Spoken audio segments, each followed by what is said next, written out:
Уважаеми гости, дами и господа, Патрик Диксън.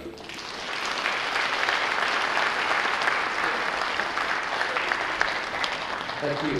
Thank you very much. Thank you. Good evening. It's great to be here today. And before I go on a journey into the future of retail, I want to tell you something. I'm a physician, a doctor of medicine in my first training. And there is a medical condition, a strange medical condition that is about to happen in this room. It's called torticollis. And torticollis is when someone has been listening to a speaker for too long over their left shoulder. And then at the end of the meeting, they are in terrible pain, and I have to come and go. So I would like you to move your chair around. Yes, you. I'm going to be in the hospital very soon. So I would like you to move your chairs. And yes, some of you will also be in the hospital soon. So, if you move your chairs just a little bit and make yourself really comfortable, and then we will go on a journey into the future of retail. Thank you for inviting me to this amazing city, surrounded by mountains, full of innovation and extraordinary history. From Roman times to today, the future of retail continues to change. You know, all innovation happens on the outer edge of the radar screen, but all strategy tends to be a big conversation about the center. So I want to look at the outer edge, at the interesting things which are on my radar screen as I think about the future. Now, there is a great debate about the future of the euro, and you can change a government, and not much changes, actually. You can think about the future of Greece, and whether Greece will stay inside or outside or whatever. But here is the truth. Here are some big issues for the future of retail here in Bulgaria. The fact is that the world economy never stopped, or hardly stopped. Here is the average global economy in orange. You see that it stopped just for a very small moment and is back up.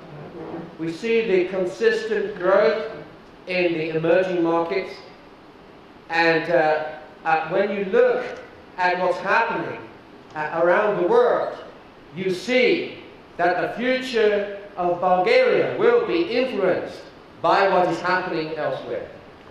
1 billion children are alive today, all of whom will require products and services in the next few years. In the next 3 years, the WDP of the whole world, the output of the whole world, 40% of the output of the whole world will be in Asia. And the drive of these Asian economies will help the European recovery, and the other aspects will be helping that as well. We live in strange times. This month, the US printed $85 billion just with a single click on an Excel spreadsheet.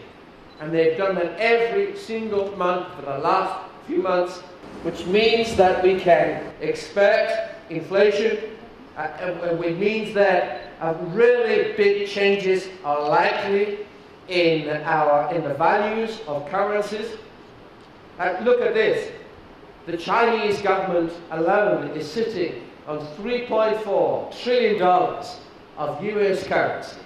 And the big question is, how will that be spent?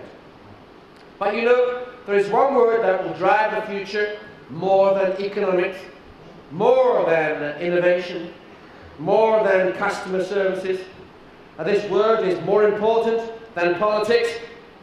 This word is not to do just with technology. Here's a question I have. I've just shown you some new devices, like Google Glasses. Put your hands up if you would like to wear a pair of glasses connected to the internet. Right? Next question. Imagine that I can connect a computer chip to your brain so that your thoughts can be transmitted by computers from one human being to another. Actually, we have already done this in mice and rats.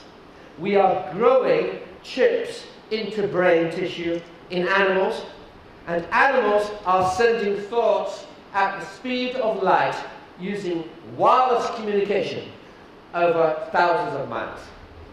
Put your hands up if you would like a chip inside your head to help you think. Oh, you see, we learned something. We have learned that the future is not about innovation alone. It's not about smart technology.